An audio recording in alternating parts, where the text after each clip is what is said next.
So, bonjour mga katombi, for today vlog ay meron ho tayong gagawin.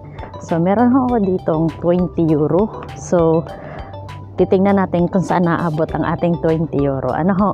So, may dala tayong bag at payong kasi bad weather for today. So, pupunta tayong palengke. Abangan nyo ha. Ito po yan. Pwede nyo ho itong i-search ito. Yan. Join bill. Yan. Tapos ito na po yung open market, ito na po siya, yan, lakadin nyo lang yan dire-diretso, so marami na ho dyang namimili. So, nandito na tayo sa palengke, marami mabibili mga, yan prutas, gulay at yung ano pa. So, marami hong namimili. Pipili lang tayo ng ating bibilhin, okay? Tayo pupunta kasi isda po talaga ang bibilhin ko. Yun natin bibilhin, wait lang. Bumili na tayo. Sa ating 6.10 euro. Matis. Wala. Ilang peraso lang. Yan, 4 na peraso. Merci. And then, bibili din tayo ng orange. So, dito sa amin, may malapit na church. Yan, pasok tayo sa loob. Mag-pray muna tayo. Lagi po ako dito napunta talaga. Every Sunday. Yung simbahan, magdadasal tayo.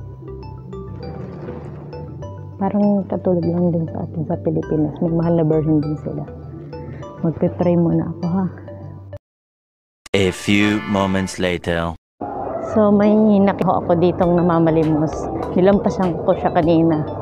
Kasi pumunta akong simbahan. Pero bigat sa puso ko. So ating bibigyan si tatay kasi nakakawa. Tingnan nyo, nakasakubag ang kanyang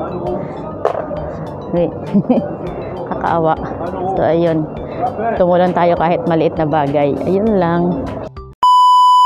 So may nakita tayong chicken, bibilhin na natin. Ayan, 1 kilo 3.79. May natira pa ho sa ating 4.30 euro. Aba, galingan na ho.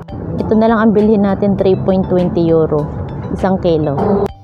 So bali ho, ito ho ang aking mga napamili, ang chicken at ang isda, orange, at meron din tayong kamatis of course.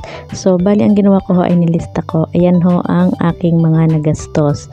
Actually ang napamili natin ay 19.14 euro at ang ating home budget dyan ay 20 euro nga. So may sukli pa tayong 0.86 cents. So sa peso yun ay 51.16, diba? May natira pa. So ayan lang, bye bye!